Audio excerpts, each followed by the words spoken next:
beautiful spiritual community. Welcome to Unity of Tucson. I'm Reverend Jonathan Zenz. I'm the senior minister here. What a joy it is to have all your beautiful, beautiful God faces in the room. And also all of you who are watching online, we are so grateful that you are here with us today. We are a spiritual community here. We are celebrating love. We are celebrating light. We are celebrating life. We are celebrating the inherent understanding that God is all there is, and that is who and what we are. And with that, I would like to introduce our singer today, who's going to open us in song. Please feel free to welcome Charlie Hall.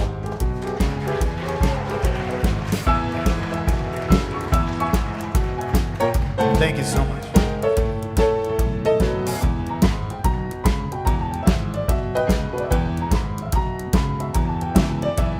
We feeling good this morning.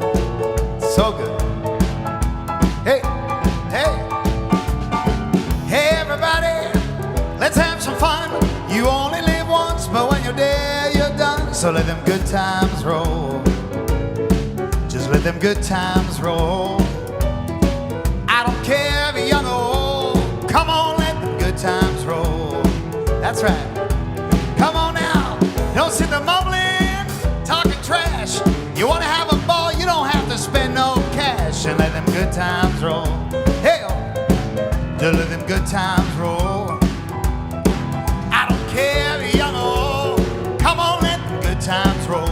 Oh, oh, I said, ain't no weather, bad weather. If you want to get together, you just got to roll on that weather. Let them good times roll. Just let them good times roll. Yeah, I don't care if you're young or old. Oh, come on, let them good times roll. Come on, Linda, yeah.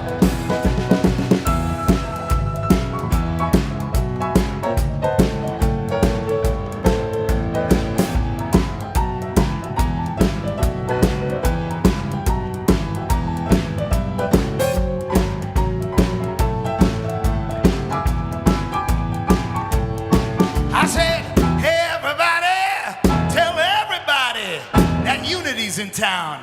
They got a dot in the corner just raring a clown.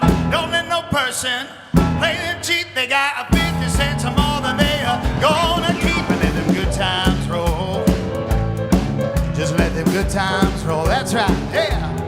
I don't care if you're young or old. Come on, let the good times roll. Come on, y'all, sing with me. Here we go. Oh, let the good times roll. Just let the good times roll. Oh, let the good times roll. Just let the good times roll. I don't care if you're young or old. Come on, let them good times roll.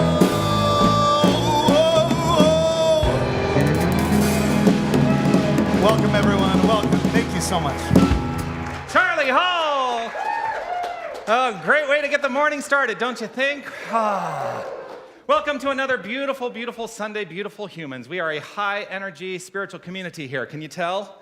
Yeah. You know, my whole point of view in ministry is that ministry should be fun, church should be fun. Let's have a high-energy experience. And part of my mission in ministry also is enlightenment through entertainment. Think about it, right? I want to say that, we are a high-energy Sunday. We are a high-energy community. It's a high-energy Sunday, and the energy has been really well-fed this weekend. And I'm going to tell you why.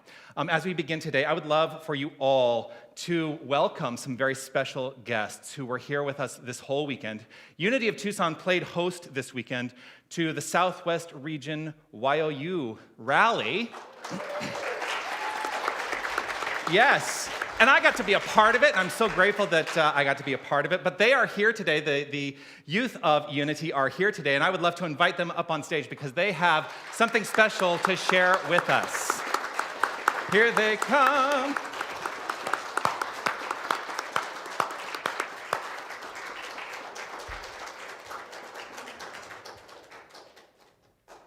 Hi. Good to see you. So I got to spend the whole weekend with all of these awesome people, and it's been wonderful, really, really wonderful. Yeah. So I don't know who's speaking, but okay. Yes, that's the right microphone, yeah. All right. Can you hear me? Yes. All right. You can take your mask off while you're speaking right. up on stage. So yeah. So yeah, we're the youth of Unity, and we had our rally here. Thank you guys for having us, by the way.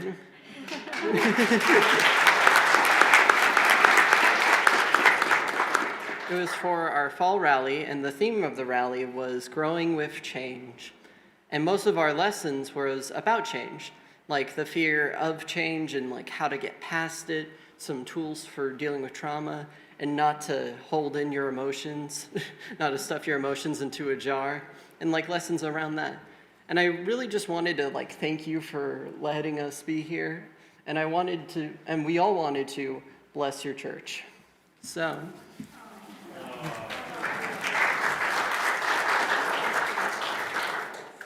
Unity of Tucson, Tucson, we love you, we bless you, and we truly appreciate you. And we behold the Christ you are. Namaste. Thank you. Namaste. Thank you all so much. It was an awesome experience this weekend, and I'll tell you how it came about. 2 weeks ago, I was in Phoenix. I don't know if you remember me talking about it 2 weeks ago, being in Phoenix for the Unity Southwest Region Conference. And Angie was there. Angie didn't really introduce herself, but Angie is the regional coordinator for Youth of Unity. And she was there, and they were talking about how they had lost their camp for the rally. And I said, well, we have lots of space. Why don't you come to Tucson? And like within 2 weeks, it all happened. So I'm really grateful that we were able to make that happen for you. So we are a spiritual community, like I said. We carry a vision and a mission here at Unity of Tucson. And I would love for you to share with me, let's say the words of our vision statement together. We envision a world awakened to its magnificence. We do envision a world awakened to its magnificence. Magnificence is the core, for me, the core feeling that I have around this thing called God, which is the only thing that exists and is part of who we are, it's what we are. And we get to experience this vision. You know, it's like the vision is the goal. How do we get there? We get there through practical tools. And one of the practical tools that we use is our mission. And so let's say together the words of our mission. This is how we get to our vision. Love only, forgive everything, remember who you are. Love only, forgive everything, and remember who you are. I believe that when we all adopt these principles, we will experience a world transformed to understand its own magnificence. If you are online, I want to say welcome. Thank you for being here with us. And if you're watching for the first time, I would love for you to let us know that you've joined us. There is a place where you can let us know that. If you go to unitytucson.com/connect and just fill out the information there, and you'll get a nice little response, and we'll just reach out and say hello, and grateful that you are here.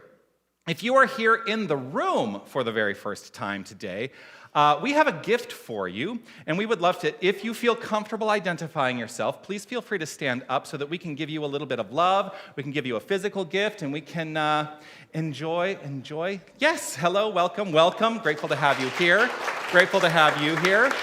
and if you would remain standing for a moment, there's something that I would like to let you know, and that is that we at Unity of Tucson, we do our homework. We have done some research, and we have found out about you because we knew you were going to be here with us today, whether you knew you were going to be here or not. And you know what it is that we found out about you? Let's let them know, everyone. You are magnificent. Yes, you are. Thank you for being here and shining your light. And the reason that we know that you are magnificent, part of that research, is that you are a reflection of each and every one of us. And it is important that I think we all claim our own magnificence. So would you all please join me in saying these words? I am magnificent. Indeed, we are a community of magnificence, and I am so grateful. You're magnificent. Good morning, Linda. Yes. So today, to lead us in an inspirational reading and to guide us in our affirmation together is one of our wonderful prayer chaplains. Would you please welcome Deborah Walker. Good morning, Deborah. Good morning. Good morning, everybody. So I just want to give a quick disclaimer before I proceed with my reading. I happened to stumble upon some slightly older material under the religious science, so you may hear some language that may not quite fit. It's not intended to upset or disturb anybody, but there is a really good, solid core message in this reading. Okay, so Joseph Murphy writes in The Power of Mind, God is the giver and the gift. Man is the receiver. God dwells in man, and this means that the treasure house of infinite riches is within you and all around you. By learning the laws of mind, you can extract from that infinite storehouse within you everything you need in order to live gloriously, joyously, and abundantly. Okay, so I'm going to read this month's affirmation, and then I would like for you to read it along with me a couple of times afterwards. I am infinitely unfolding in more magnificent ways every day. I am unfolding in more magnificent ways every day. So as Deborah remains there for a moment, let's just allow this moment to relax right where we are. Take the words of that affirmation and see how they feel for you. I am infinitely unfolding in more magnificent ways every day. Just allow yourself that moment. In understanding this truth, we arrive at this understanding that all is truly well. All is well, and I am grateful. All is well, and now it's time to let it go. All is well, and I am grateful. Life is good, and so it is. All is well, and I am grateful. All is well, and now it's time to let it go. All is well, and I am grateful. Life is good, and so it is.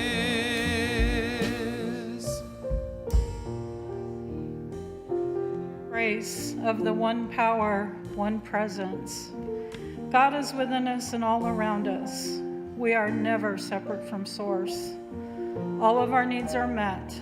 With God, there are overflowing resources, infinite possibilities, and opulent goodness. I am the perfect emanation of the generosity of Spirit.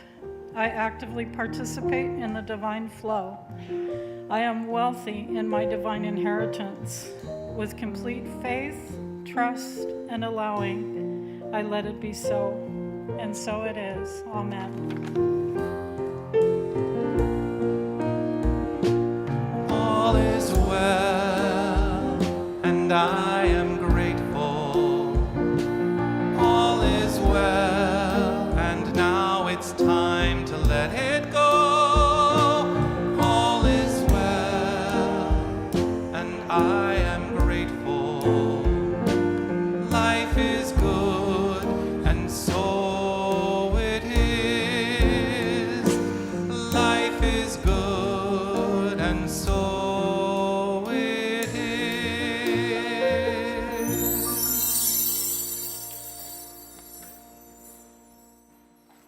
Thank you, Deborah.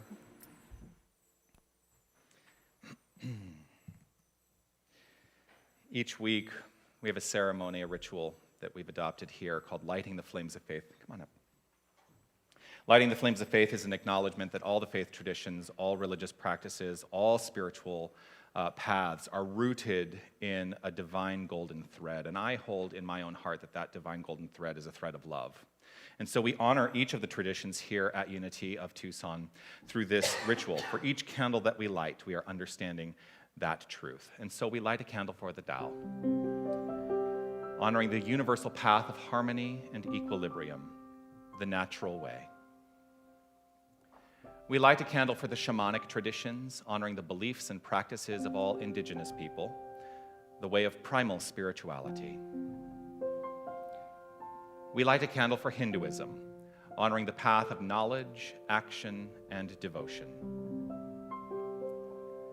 We light a candle for Judaism, honoring the ethical path of living by sacred law. We light a candle for all forms of Buddhism, honoring the Four Noble Truths and the path of compassion. We light a candle for all forms of Christianity, honoring the Christ consciousness as the path of love. We light a candle for all forms of Islam, honoring the path of submission to the divine will of love as the highest calling. We light a candle for the universalistic religion of Baha'i, honoring the path of unity and peace. We light a candle for all forms of new thought, honoring the metaphysical path of mental healing through the practice of universal spiritual principles. We light a candle for all faith traditions unnamed in this ceremony, and for any seekers who may be unaware of the power and presence of spirit in their lives, and for the space that we are keeping open for them in our hearts. And this final candle we light is the healing candle. The healing candle represents the uncovering, the unfoldment of the divine essence at the core of all experience and all circumstance. For that is the way we teach healing within this philosophy, the New Thought philosophy, that when we understand the God essence at the core, we are healed. And so this is your candle for whatever is in your mind and in your heart that requires the light. Thank you, Lydia.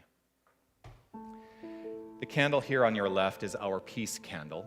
And we keep the peace candle consistently illuminated with this understanding that it represents the consistent illumination of peace in our own hearts. And as we allow that peace to inform our thoughts, our intentions, our deeds, our words, we create a more peaceful experience of this thing called life. And so peace begins right where we are. Let's honor this candle together by reading the prayer for world peace. Divine love indwells each person and radiates from one to another. Harmony is established and peace begins to reign in the world. Thank you. If you are normally here with us each week, you will probably wonder why Lydia has left the stage, because normally I interview the keeper of the flames, and I ask them about the homework that I gave last week. And if you're new to this community, I give homework every week. But we have a special guest here today. And what I would like to say about this particular individual is that there are some people that when you are in their presence, you know that there is a light that cannot be described. And literally one day, this individual walked into my office. And it was that experience of just like, oh, you are a light that is indescribable. So we have gone into this relationship where he has started teaching Tai Chi and having an experience of Tai Chi here every Tuesday and Thursday evening. He reached out to me not too long ago and said, I have a message that I would like to bring to your community. Would you be willing to let me speak on a Sunday? And I said, absolutely, yes. So, and I'm not going to try to say your name, so I'll let you introduce your whole name, and you'll understand why. But please welcome Monk.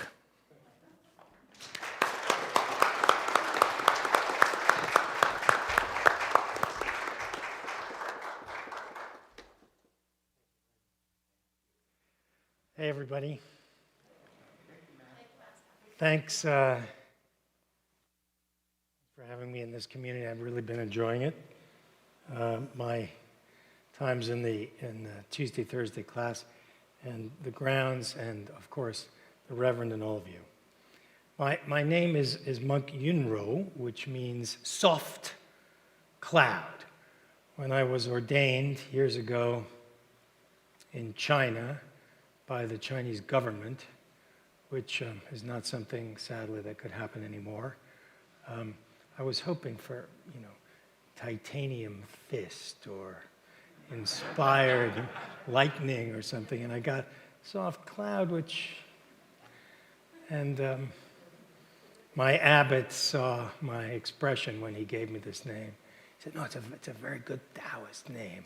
By the way, thank you for this wonderful candle thing and ritual, and including Tao there. So he saw my expression and he said, no, it's a very good Taoist name. I said, thank you. And he said, no, really, because, you know, our religion is all about going with the flow, and a cloud floats and the wind goes, and it really expresses it. It's a really good name. And I said, thanks for that. And he said, clouds can bring shade to workers in the field when they're so hot. And I said, and he said, and rain for crops to grow sometimes? And I said, thank you. And he said, all right. And it can bring thunder and lightning and hail. And I smiled and he said, Americans.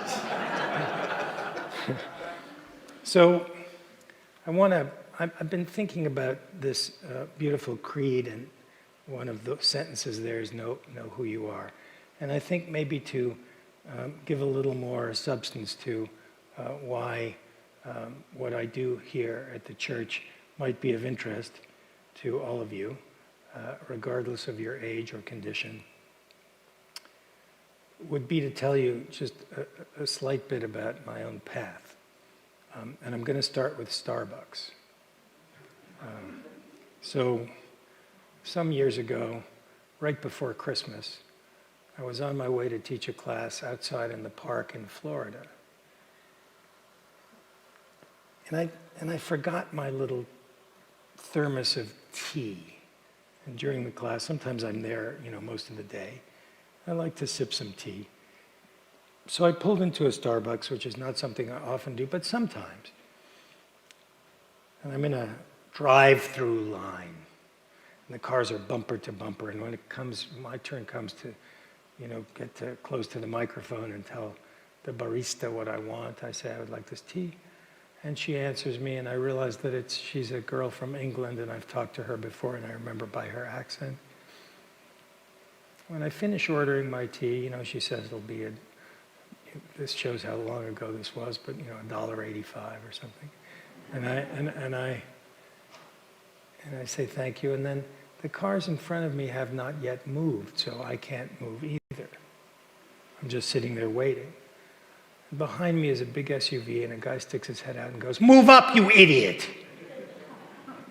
And I think, up. I got 3 inches between me and the next bumper. And, being on the path to enlightenment so assiduously, I decide to send him for a holiday visit to the dentist. So I begin to open my door.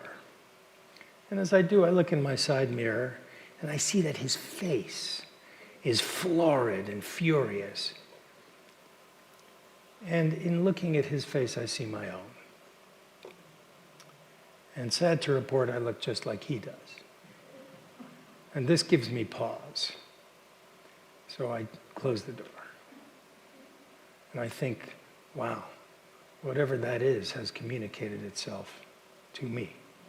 Where I'm going with this is quite strange, actually. You'll see, unexpected.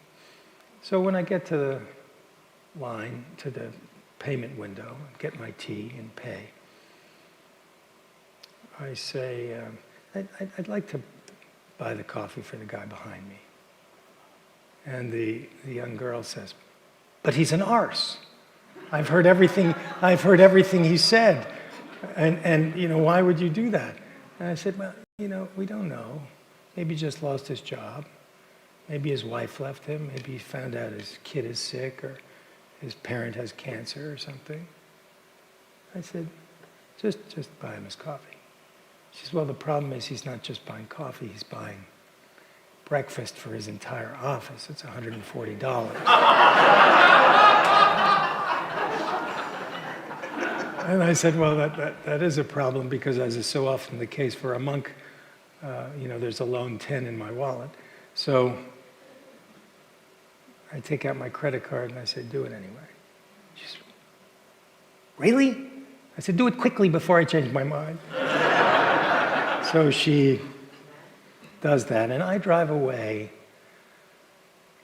My own equilibrium, a core tenet of Taoism, restored. And I drive down the road, and I remember that I took kind of a circuitous path because I didn't want to run into this fellow, either to have him yell more at me or even to thank me, because my job was done. I was back in my happy place, which is clearly something important to all of you, looking at this beautiful congregation and listening to that opening. And I really thought no further about this at all. When I got home that afternoon, I noticed that and this dates the event, I noticed that my answering machine, remember those? They used to have a little window and a tape and a number that tell you how many messages you had. And I got the little line, which means that it's full. Right? I mean, I don't know that many people. How could it be full? And I start listening to them, and the first thing I hear is, this is, and it's the girl from Starbucks.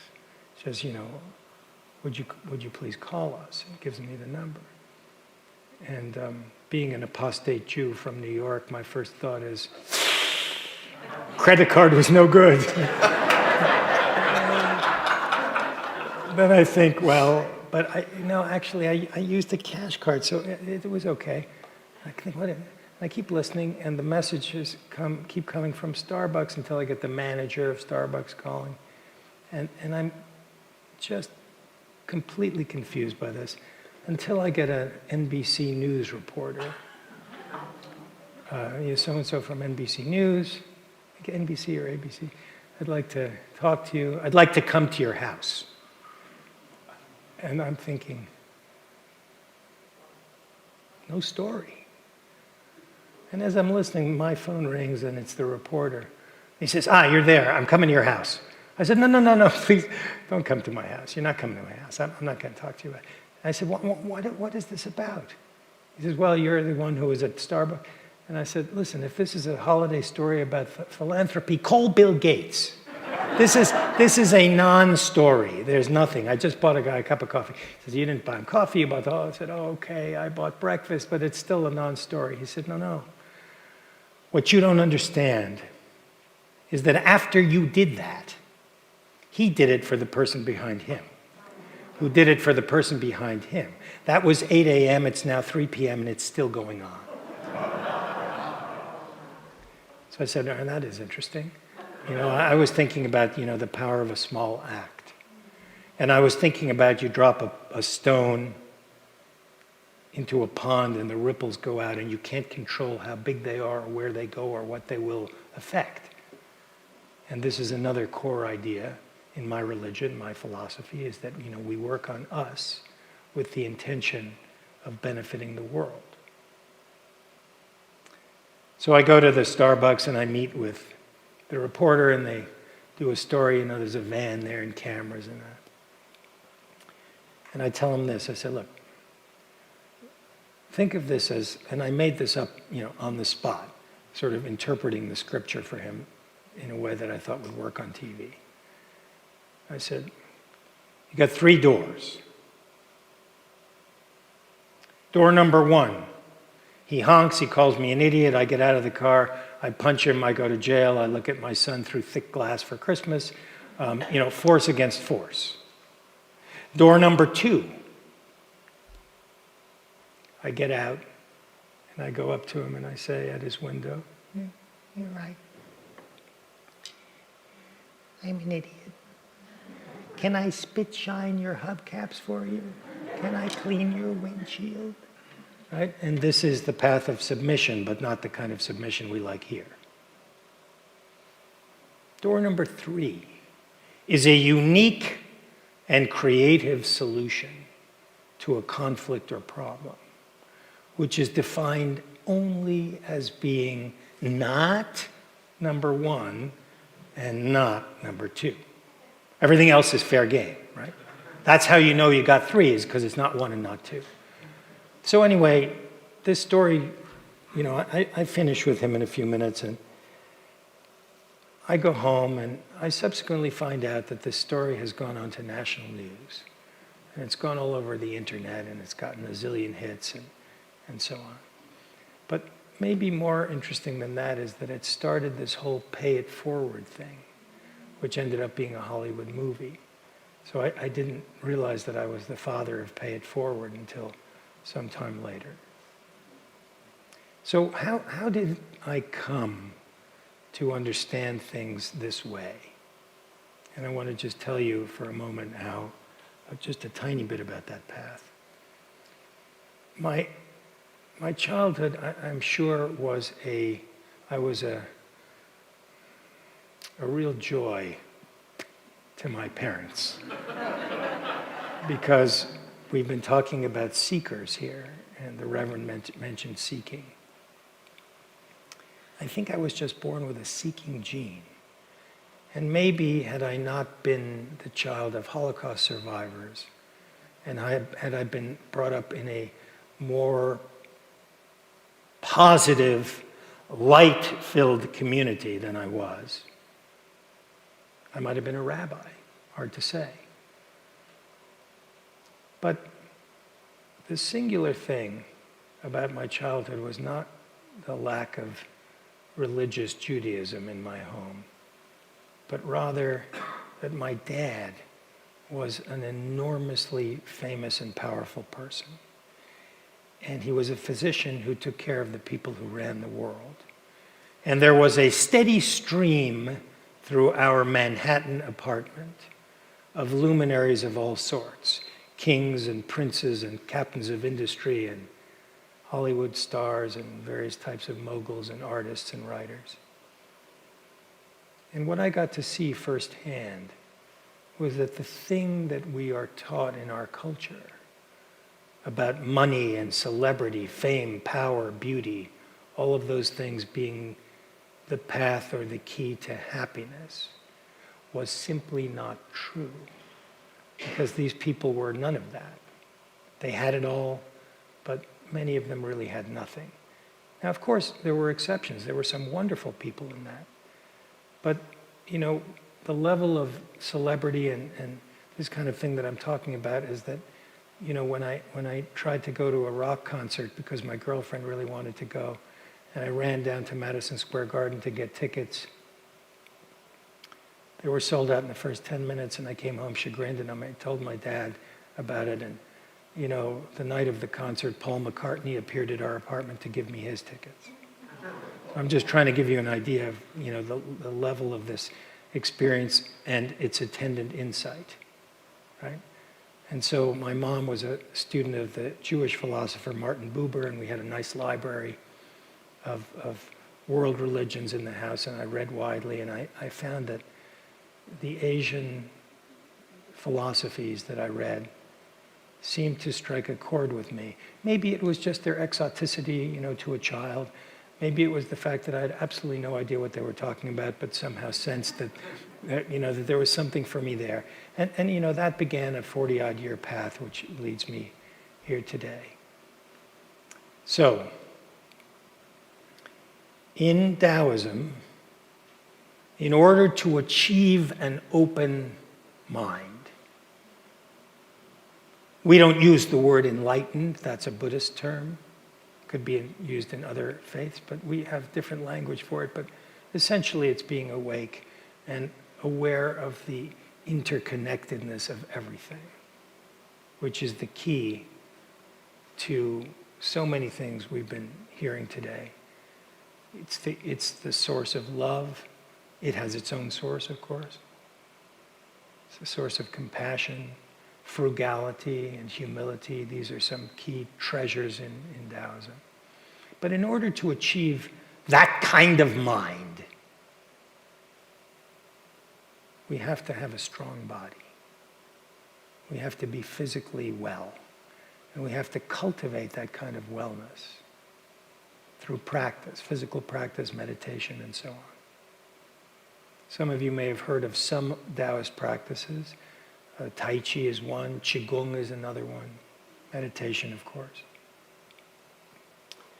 Once the body is strong enough, it can support the kind of mind I've been talking about. So there is this really interesting interdigitation between movement and health and the kind of mind that we would all like to have. That is the mind that finds the third door spontaneously, that doesn't hold on to negative things. And I guess the last thing that I really want to do, other than exhort you to please come and try my classes and enjoy them, they're good for you and they're fun, is that if I tell you this from very strong personal experience. When I got to Tucson, I contracted valley fever. And unfortunately, I'm one of the rare people where the valley fever goes into your brain, which is a fatal and incurable condition. And I have had, in the last year, a series of health challenges. I've lost almost 50 pounds. Why my robes are like drapes now. And I am entirely sure that my travails and, lots of time in the hospital and a lot of tremendous suffering, my travails would have ended certainly in my demise had it not been for all these practices. So I'm share this personal stuff with you in order to give a little bit more weight to the fact that not only have I learned, because I've been told by masters that these things really help your health, but I would be dead without them. So that gives a certain really strong connection to how good they are for you and how they really work. So, I don't know, do I have time for a handful of questions? We weren't prepared for that. Okay, well, so maybe I'll be outside after the service, and then if any of you want to come by and ask me anything, I brought some of my books to show you and so on. But anyway, thank you very much for your kind attention. Thank you so much, Monk. Thank you.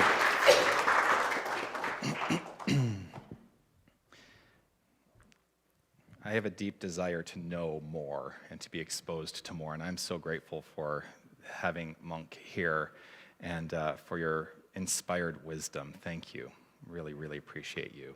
Thank you. I also really appreciate good music, and we have another glorious song offering today from Charlie Hall. Please welcome Charlie.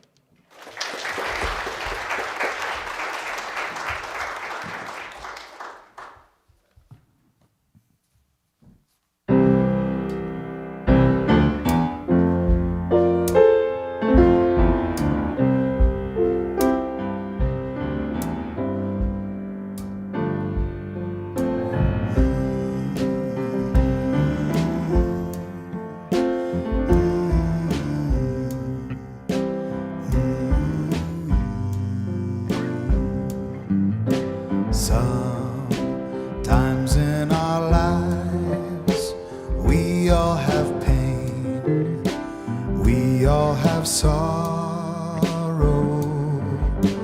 but if we are wise, we know that there's always tomorrow. Lean on me where you're not strong, I'll be your friend, I'll help you carry on, for it won't be long till I'm gonna need somebody to lean on. Please swallow your pride if you have things you need to borrow, for no one can fill those of your needs that you won't let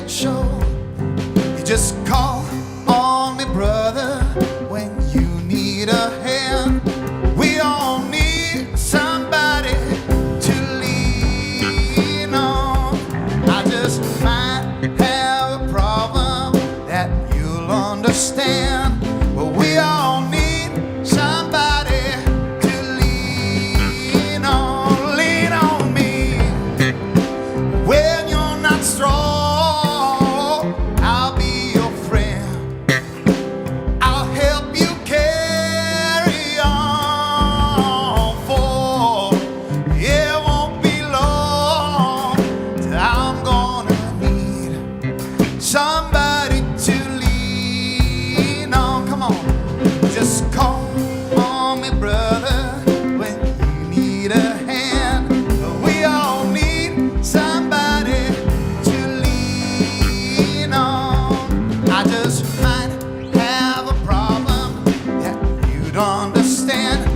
We all need somebody to lean on. If there is a load you have to bear that you can't carry, oh, I'm right up the road and I'll share your load if you just call me, call me, call me if you need a friend. Call me, call me if you need a friend. Call me. Charlie Hall.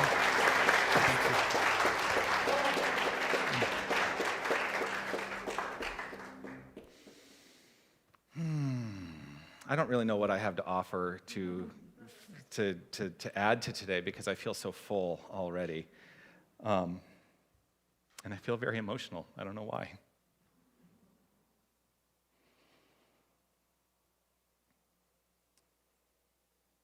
One of the things that attracted me to the New Thought path was actually very similar to what you were talking about. It is understanding the interconnectedness of it all, to understand that we are all in this together. We are having this thing called life as a collective experience. It's not just any one of us. And while we individualize this infinite presence, this infinite power, that's what we teach in New Thought, that coming into that understanding that there is always the opportunity to lean on me, to lean on those who are around us.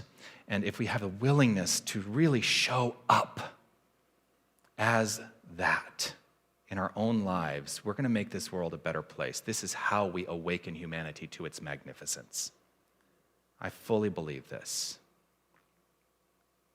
And it's funny because for me, you know, we've been doing this series, and today is going to be it's kind of an odd thing that happens because we've been doing this series these last several weeks. This is week 5 of our fall renewal series where we've been looking at the book Spiritual Economics by Eric Butterworth, one of the luminaries of the Unity movement. And if you have already read the chapters, you know that the first chapter for this week was The Money Enigma, and we're talking about money, right? So I had this idea. What if I had a $50 bill, right? $50 bill. What does it mean to you if I did that? What is your reaction to that? There's always Scotch tape.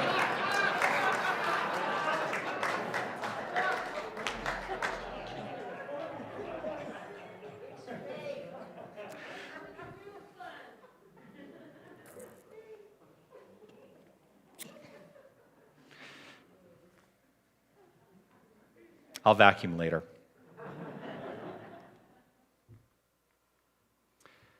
I'm going to start with this idea today. Money is not real wealth.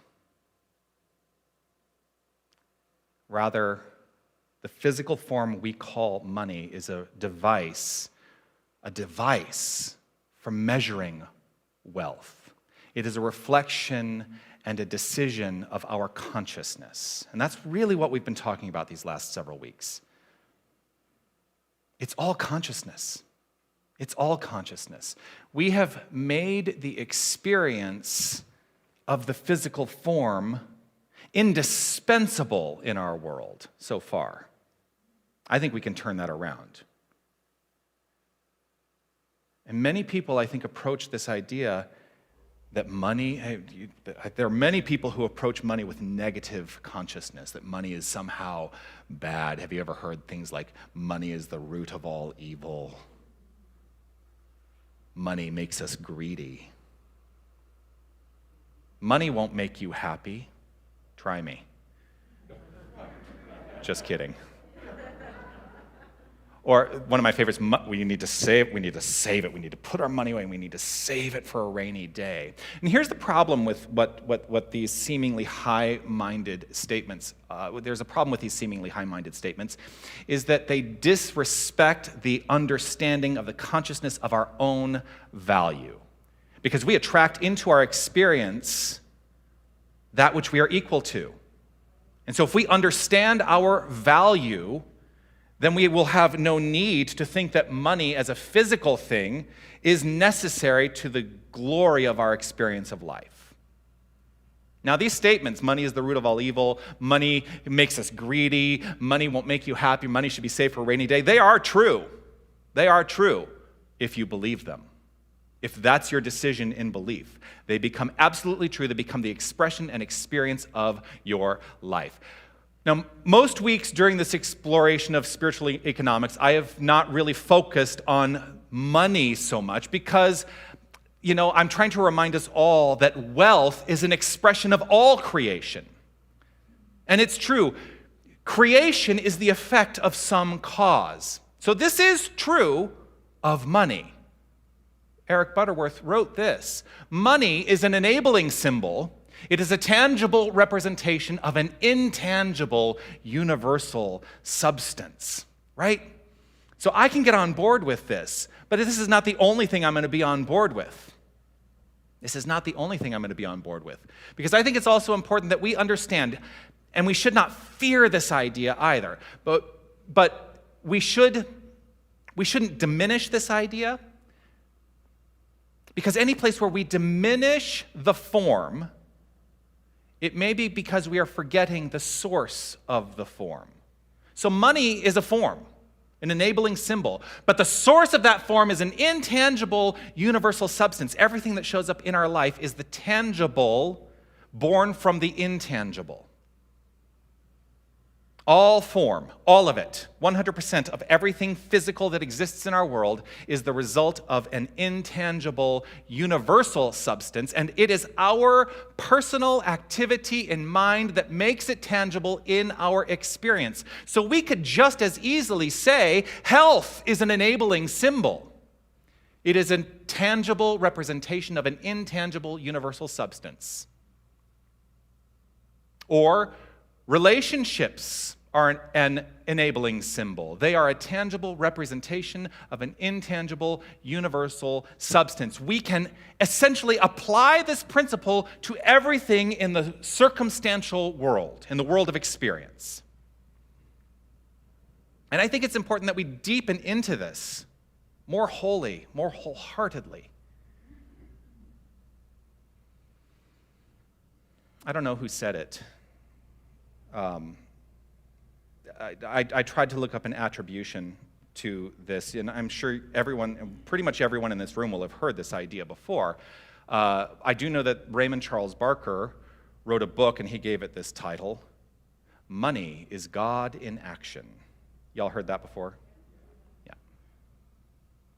There's a funny thing I think I've mentioned before about Raymond Charles Barker and Eric Butterworth. So, of course, Eric Butterworth is the author of Spiritual Economics, a luminary as a Unity minister. And he had a ministry in New York City, and he was across the street from Raymond Charles Barker, who was a religious science minister. Both are part of the Unity movement. So Raymond Charles Barker is over at Avery Fisher Hall, and Eric Butterworth is over at Alice Tully Hall in Lincoln Center. And so we know that they were probably talking to each other. What they were both saying, because this is fundamentally what we believe in New Thought, what we teach in New Thought, what I believe. Did you catch me? Weeks ago I said I will never tell us what we believe. I will only talk about what I believe, and I will talk about what we teach. You get to decide what you believe. Here's what we teach. Our work is to develop positive thought. That's the practical work we are leaning into in the New Thought movement. Money is good. Money is God in action. For form is the representation of that which is inherent in our consciousness. Form, for me, can only be good. Form is good. Form is good because it represents to me that which I am inherently. Form is God in action. So how do you handle the form in your life? Because I don't want to disassociate. I mean, it's lovely to be able to go and disassociate sometimes, but I also want to be involved in the experience of life. If we were to apply the negative concepts we place on money to other expressions of form, we might say things like health is the root of all evil. Think about it. Creative expression won't make you happy. Relationships should be saved for a rainy day.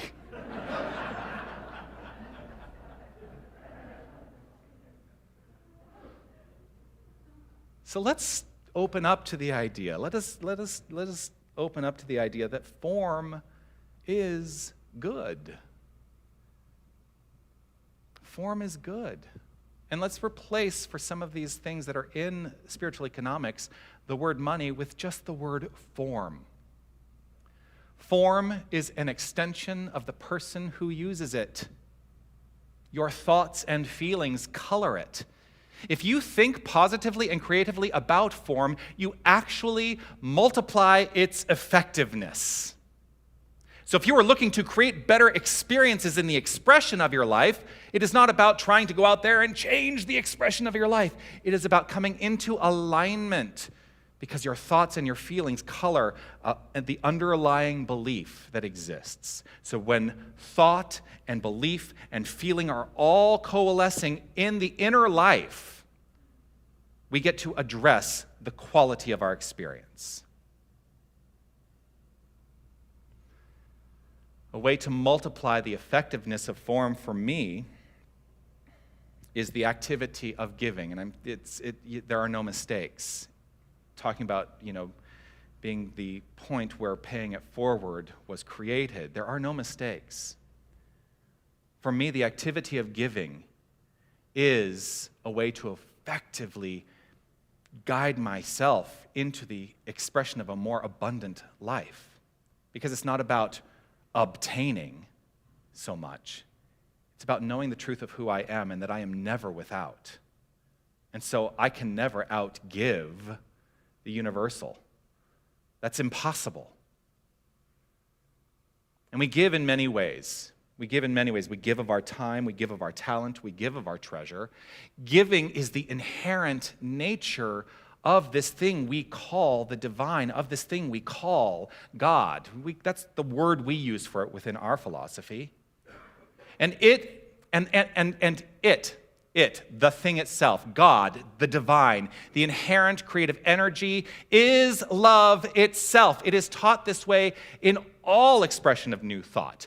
So obviously Eric Butterworth is one of the two new thought leaders that I'm going to express today. That didn't come out quite the way I expected it to, whatever. Eric Butterworth, in the book he wrote, God is the divine givingness of the universe. God is the divine givingness of the universe. God is not a thing that is giving. It is the very givingness of the universe. That is what God is. Ernest Holmes wrote, love is the self-givingness of spirit through the desire of life to express itself. Basically saying the same thing. Love, God, synonyms for one another, is the very expression and experience of giving. For that is the way creative expression unfolds. It is through giving. The most loving act I think that we can engage in is the act of giving. Giving of ourselves, giving of our physical good. Giving is a really magnificent way of enhancing the God experience of your life. And any place where we kink the hose is a place where we stop the flow. And so that means that we have a giving heart, right? I have a very giving heart. But does anyone resonate with this idea? I have a very giving heart, but I hold back from receiving. That's kinking the hose. because you are denying somebody else's great gift of being able to give. And vice versa. I have a very receiving heart, but I am really hesitant to give. There are people who live life like that. So what if we open the floodgates of giving and receiving all around? And just be free and open. If you are given a gift, honor it, receive it gratefully, and be willing to give as well, and know that it will be received gratefully. The consciousness of flow, the consciousness of this flow of good is up to you. In all ways, Spirit is expressing itself as form. That's including you. You are not separate from. You are part of the infinite wholeness. And remember, form is good. That's why the title this week is Fig. You probably thought I was going to talk about figs, the fruit, right? No. Form is good, provided we understand that its goodness is rooted in the core truth of our being, which is love, which is light, which is life, which is power, which is beauty, which is joy, which is harmony. These are the fundamental ways that God is expressing itself as life. We're the ones who can get in the way, and that's when the kink is in the hose. How could form be anything other than good when it is the outflow of God? Your decision about it is the thing that determines your experience of it. Your decision about it is the thing that determines your experience of it. Think about that. Think about that.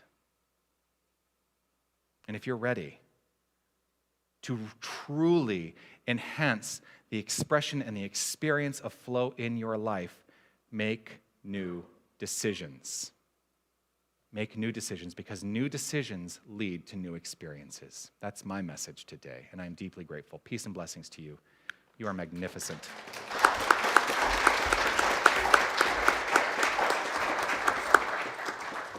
Now the homework. It was fake, by the way.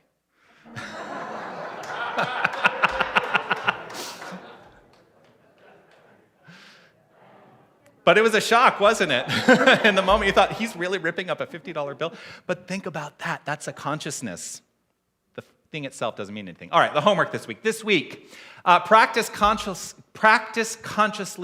blessing all that circulates in your life. Practice consciously blessing all that circulates in your life. In the book, Eric Butterworth wrote this: never allow money of any kind or amount to pass through your hands without blessing it, whether it is coming to you or going from you. Practice blessing this week. Extend the blessing to all the ways that form is circulating. Be a blessing machine this week. That's the homework. I invite you to relax right where you are, settling into this pure, perfect moment. And allowing whatever kernel of truth that is most prevalent for you and most relevant for you to be at the forefront of your mind, the forefront of your heart, as we relax into this blessing.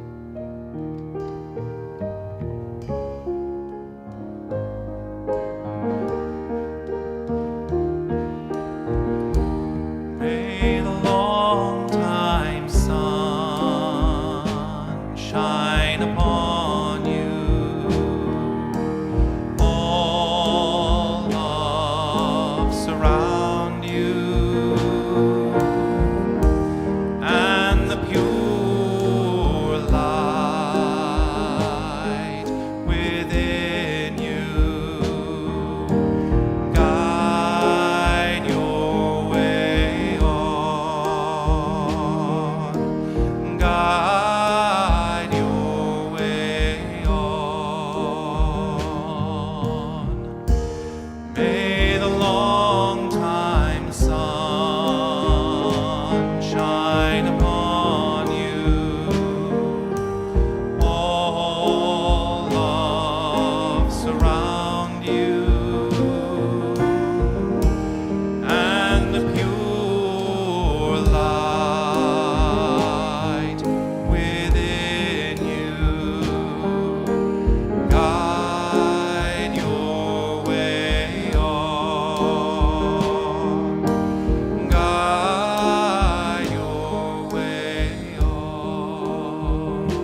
I live in a full awareness of the one power, the one presence, the one infinite source of all that is, consciousness itself.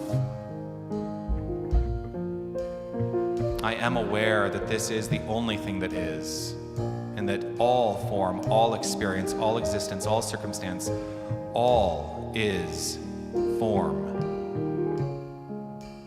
That is God in action. All of it is God in action. This is our identity, the truth of our being. We are the very power and presence. We are the thing that has been causing us to seek. We are the good and we are the light. And so in a place of deepened understanding and acceptance of this truth, I lay claim to the idea that all is infinitely well, and that this wellness springs forth from within to be the expression and experience of life. I trust in this for each and every one of us. I know this and allow this truth to be known in my own mind for each and every one of us. And it is with glorious gratitude overflowing from within that I simply allow it to be. I relax, release, trust, and know this to be so. And so it is. Amen. May the long time sun shine upon you.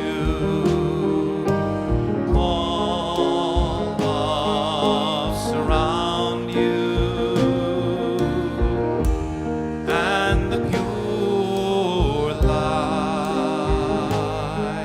within you guide your way on. Guide your way on.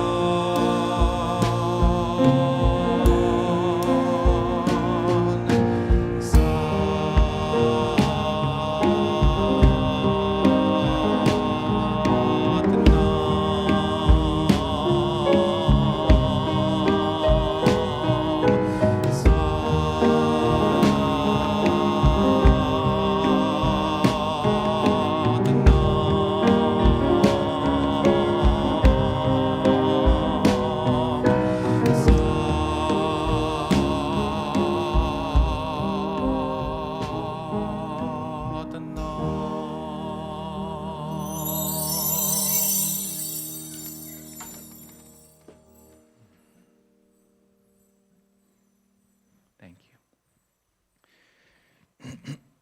Would you please welcome to the platform the Vice President of our Board of Directors, William Summers.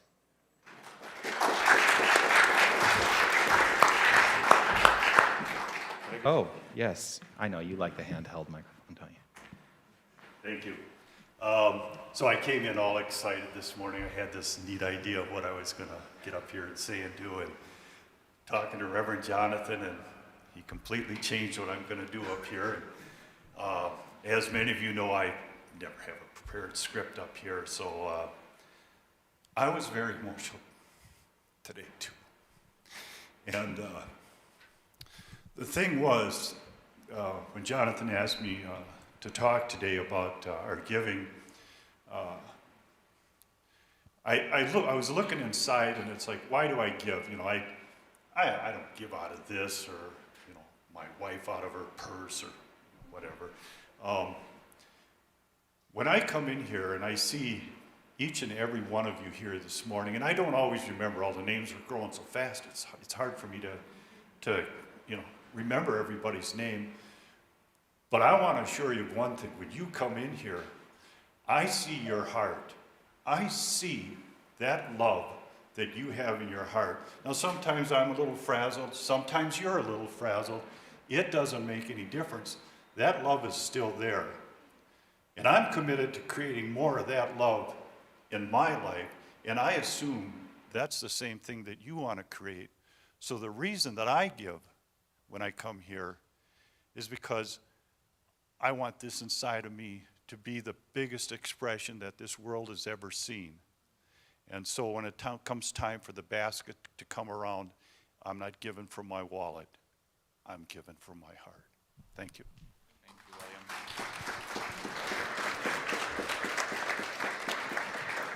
I'm not going to outline the methods for giving, but they are available. If you're online, there are ways that you can give. They are going to show up on your screen. You can always text. That's a good way to give. Let's hold what we're offering Unity of Tucson today in our hands and in our hearts and recognize the truth that it is reflective of our giving nature, our giving heart, and that this gift is infused with love. And as we do that, let's share together our givingness statement. I share this gift with love, conscious of the inner presence as the lavish source and substance of my supply. I am rooted in the assurance that this gift blesses Unity of Tucson, and I trust in its ever-present circulation, knowing its blessings return to me. And so it is. And let's sing the song. As the baskets go around, you can sing along with me if you like. I celebrate my abundance today. By giving this gift, I show my faith. As I open my heart, my world becomes a better place. I release all fear as I share gratefully. This love that I give always gives back to me. Knowing my oneness with everything else, I know that all that I give to myself.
Thank you. A couple of things to know. We are continuing our pledge program, taking pledges so that we know what we have to utilize in 2022 so we can make smart financial decisions as the leadership of this community always strives to do.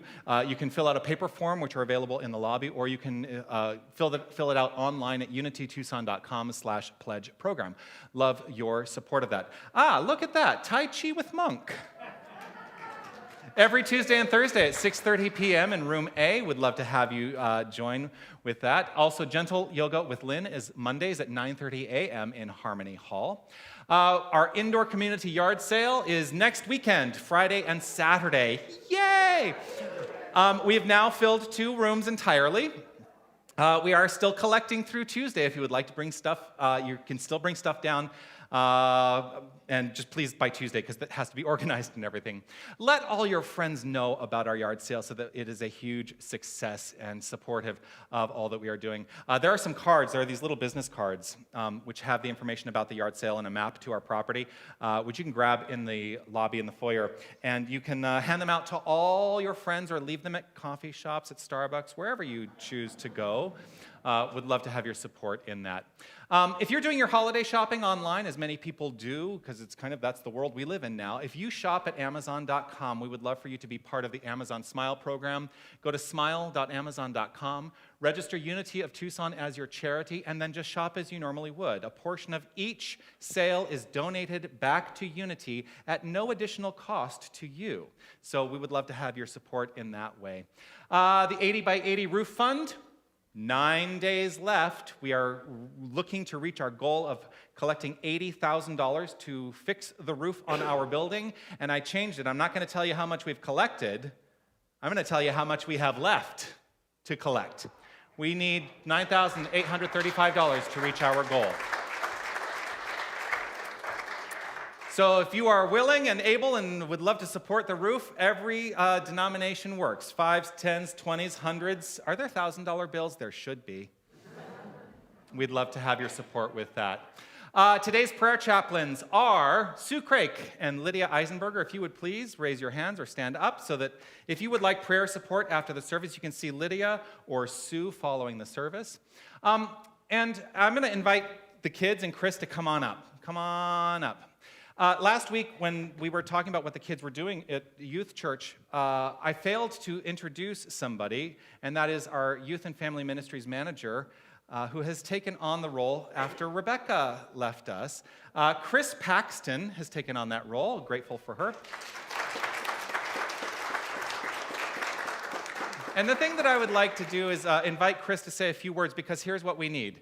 We would love for people to join the team to support our youth as a volunteer. You can sign up in the foyer. You can also email YFM, that's Youth and Family Ministries, YFM@unitytucson.com. Chris, is there something you would like to say about it? You can use this microphone right here. Come on over here, guys. Good morning. So you can see our beautiful sunshine here. What a great weekend it's been, and it really has been a great reminder of the importance of having a valuable youth and family program to our kids. I don't know about you and when you came to this teaching, but many times I have thought, oh, if only I had known this earlier. What if I had known this? What if I were raised with this? And so that's my goal. My goal is to be here to create really meaningful programs for both the kids and the families and the community. And I think that that's really what our call is at this time, is to say we need the help of this community. We're growing. Every Sunday we seem to have more and more kids with us. And it takes many hands to make a successful program. So there is a sign up in the back that I would invite you to put your name down on. We are not only looking for people who are willing to come in and teach curriculum, but it also just, we need some guardian angel hands to help us with orchestrating things.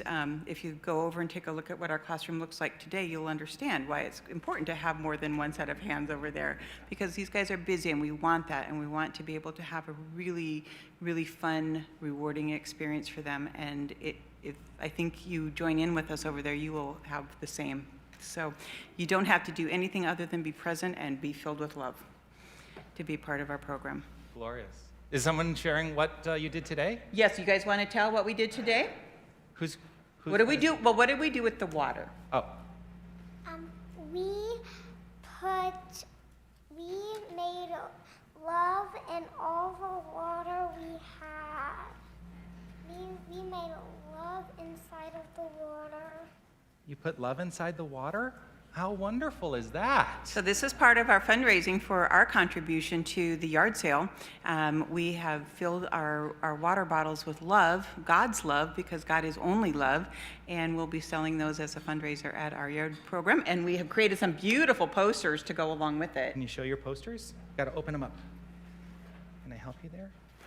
Oh, look at that. That's wonderful. Thank you so much. Thank you, thank you, thank you. Yes, Thanks, guys. Thank you. Hang out up here. I want to say thank you.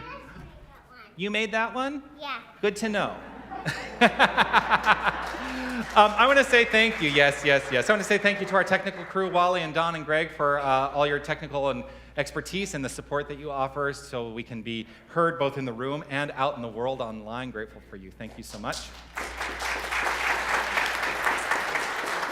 I want to say thank you to Lydia. I want to say thank you to Deborah. I want to say thank you to Chris. Thank you so much for your support today. I want to say thank you to William, our vice president. Thank you today. Of course, thanking this magnificent group of musicians, Linda and Joshua and Raphael. Let's give it up for Charlie Hall. Thank you so much for sharing today. Monk, thank you so much for your magnificent wisdom and insight. Thank you for being with us here today. And I want to say thank you to every single one of you for being here. I want to say thank you to this community, whether you're watching online or you're here in the room. You are the love and the light and the life of the divine, and I'm so grateful that you share that with us all the time, not just on Sundays, but every single week. As we complete our time here today, I would like to offer a new opportunity for a new prayer that was submitted to me, and let's say this together. I am light. I am love. I am brave. I am never alone, for I am of God. God is of me, and all is well. And so it is. Amen. Feel free to stand and move your body and dance.